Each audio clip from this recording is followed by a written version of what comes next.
Limang bagay na dapat or pwede mong i-consider bago ka bumili ng minivan. Halos sa 8 episodes ng paggawa natin ng minivan, may mga bagay ako na pagtanto at gustong i-share sa inyo bago kayo bumili ng ganitong sasakyan. Hinati-hati ko pala siya sa 5 parte ng unang pumasok sa utak ko. Unang-una syempre yung presyo, pangalawa yung purpose, pangatlo yung quality, pang-apat yung parts, at last but not the least, bakit ka bibili ng minivan.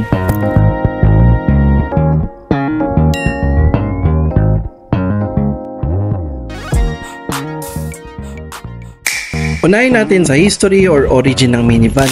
Based on my research, kung ang tawag natin sa Pilipinas ay minivan, sa Japan naman ay tinatawag siyang K-car or Keiji Dosha na nagtatranslate naman to light automobile.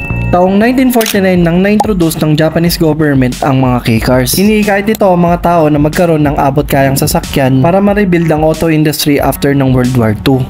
From 1950s to 1970s, namayagpag ang mga K-cars sa Japan. At ang isa sa unang nag-build nito ay ang Suzuki. Tinawag nila itong Suzuki Light na may 360cc 2-stroke at 2-cylinder na engine. After nga niya, sinundan na rin siya ng Subaru na may parehong features ng makina.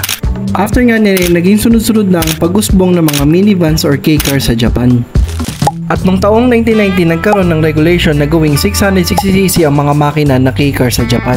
And the rest is history.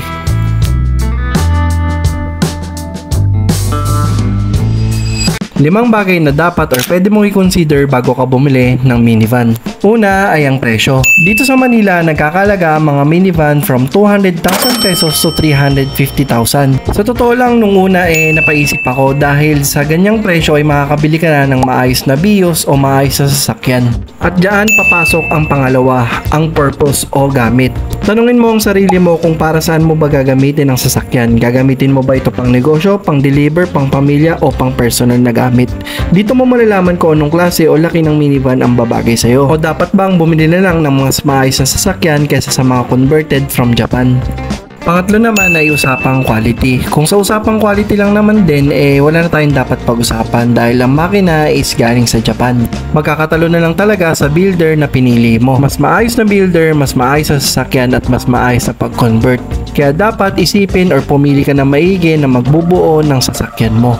Ang pang-apat naman ay usapang parts ng minivan. Sa pag-ikot-ikot ko sa Cavite, doon ko nalaman na sobrang dami na rin pala nagbibenta ng mga parts at sobrang kalat na rin siya sa iba't ibang banig ng bansa. Kaya masasabi kong kung usapang pyesa lang, sobrang daming pwede kang mabilan kung sakali mang masiraan yung sasakyan mo. Kaya pagdating sa parts, wala ka ng problema rito. And last but not the least, bakit ka nga ba bibili ng minivan? Dapat malinaw sa iyo ang dahilan kung bakit ka bibili. Kapag alam mo ang purpose mo, mas madali ang magiging decision mo. Pero keep in mind na depende pa rin yan sa preference ng tao.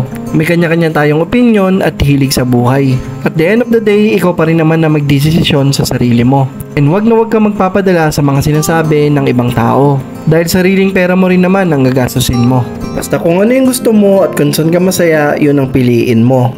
Wala rin namang masama sa sumubok Ang masama ay yung nagpadaig ka sa takot mo.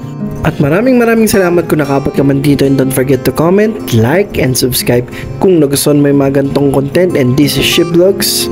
See you next vlog everyone. Peace out.